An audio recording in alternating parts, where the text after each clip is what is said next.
Hey everyone, and welcome to our next episode of Raid 101. This is actually not just an episode, but the start of a whole series on one of the most mysterious and most important parts of Raid. Buffs and debuffs, and a few other effects near the end. Now, there's a lot of ground to cover, so instead of sitting down for an hour to talk about all the fiddly details, we've cut the topic into chunks. First, a quick recap. Buffs and debuffs are special effects that have either positive properties, those are called buffs, or negative ones, those are called debuffs. We'll start with the simplest buffs and debuffs, those that affect your champion's stats. Simple buffs and simple debuffs have exactly the same mechanics, just swapping whether they add to or take away from a champion's stats. Every one of these buffs and debuffs comes in two forms, a lesser version and a greater version that has twice the effect. Here's a good example. Increased ATK buffs come in two tiers, 25% and 50%. That's exactly the value that the champion's attack will be increased by.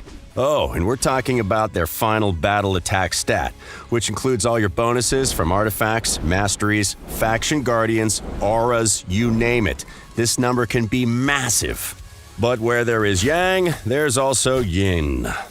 So decrease ATK works the same way, except it makes the champion's attack stat weaker by 25% or 50%. It can be critical for keeping your champions alive when you're up against a powerful opponent.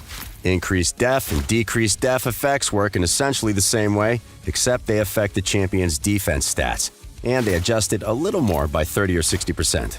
Check out our video on champion stats to learn more about how defense works so you can know for sure how much of a difference this makes.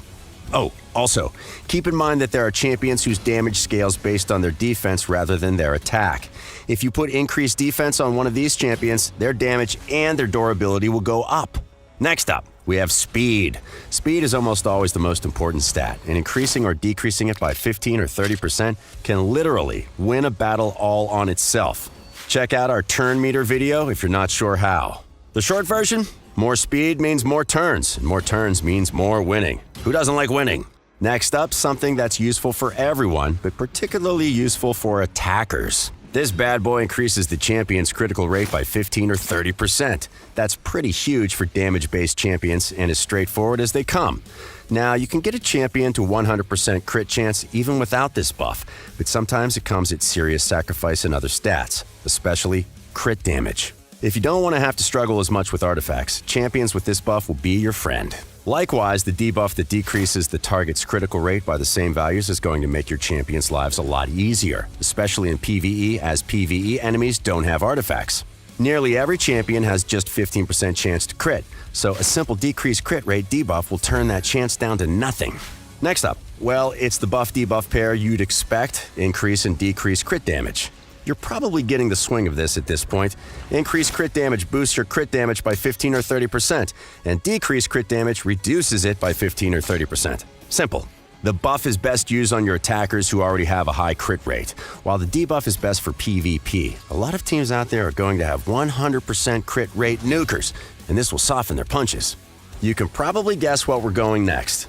Increase accuracy and decrease accuracy at plus or minus 25 or 50%. Now, that's probably not going to kill anyone on its own, but accuracy is how you land debuffs and other nasty effects. As we go through this series, you'll learn how devastating the right debuff can be. And last, but not least, our newest entry to the simple buff section, increase and decrease resistance, also at plus or minus 25% or 50%. This buff and debuff pair was actually pretty late into the game compared to the rest, and there aren't many champions that can use them, but they do exactly what you'd think they'd do. They reduce or increase the target's resistance, which can be huge for stopping debuffs or other nasty effects from landing. If you manage to find one of the rare champions that can put these out, definitely consider building them up. You'd be surprised how often they can make a huge difference, especially at higher tier play. So, those are all our simple buffs and debuffs. Don't be fooled by the basic mechanics. These can be crucial to your success. Hope you guys found this helpful. Hit like and subscribe to the channel. We'll continue this series on buffs and debuffs in the next episode.